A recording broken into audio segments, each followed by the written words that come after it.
my dear brothers and sisters, let me share with you an important lesson from the life of our beloved Prophet Muhammad, peace be upon him. There was an incident that beautifully highlights the innate nature of humanity.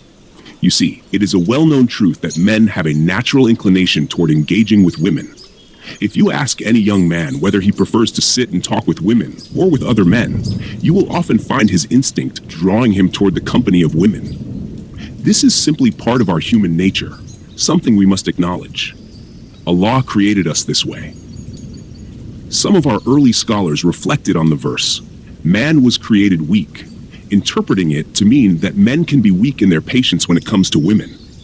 This is an intrinsic aspect of our being, yet Allah has provided us with guidelines to navigate this weakness.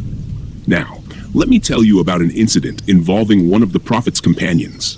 One day, while the Prophet, peace be upon him, was walking, he noticed this companion mingling among a group of righteous women. The women, blessed with the honor of living during the time of the Prophet, were virtuous and admirable. The Prophet, seeing his companion, asked, "What are you doing?" The man replied that he had lost his camel and was searching for it. The Prophet didn't press him further, but let the matter be. Later, when the Prophet returned, he found the same companion still engaged in conversation with the women. This time, he chose not to address him, knowing the man would soon head to the mosque for prayer.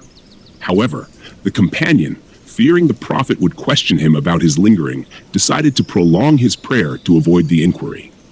But the Prophet sat patiently, waiting for him to finish. Once the man completed his prayer and approached, the Prophet gently remarked, "Has the time come for you to find your camel?" The companion, perhaps feeling a bit sheepish, responded, "O Messenger of God, I haven't lost a camel since I embraced Islam."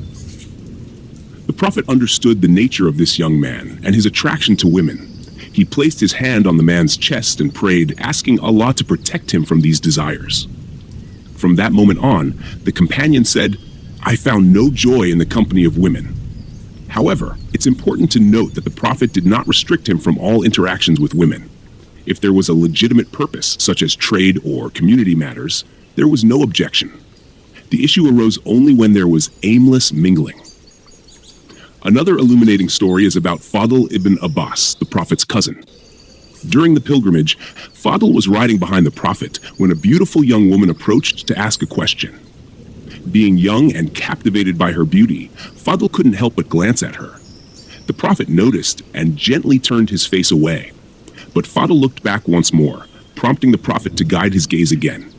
At that moment, Fadl's father, Abbas, exclaimed, "You've hurt your nephew, O Messenger of God." The Prophet, understanding the situation, acknowledged Fadl's youth and the woman's beauty. He did not scold him harshly, but responded with kindness and compassion. This interaction beautifully reflects the humanity of our Prophet and the society in which he lived. He approached people's natural desires with understanding and wisdom, recognizing the struggles inherent in human nature.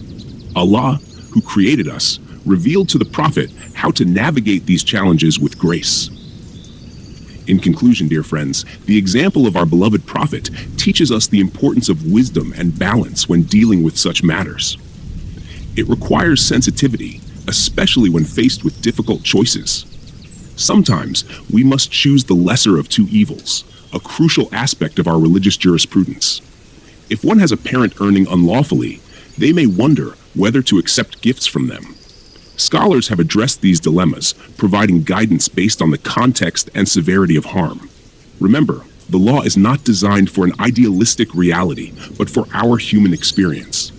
Our Prophet, peace be upon him, was sent to guide us in navigating this very human reality. Let us take these lessons to heart and strive to embody this wisdom in our own lives.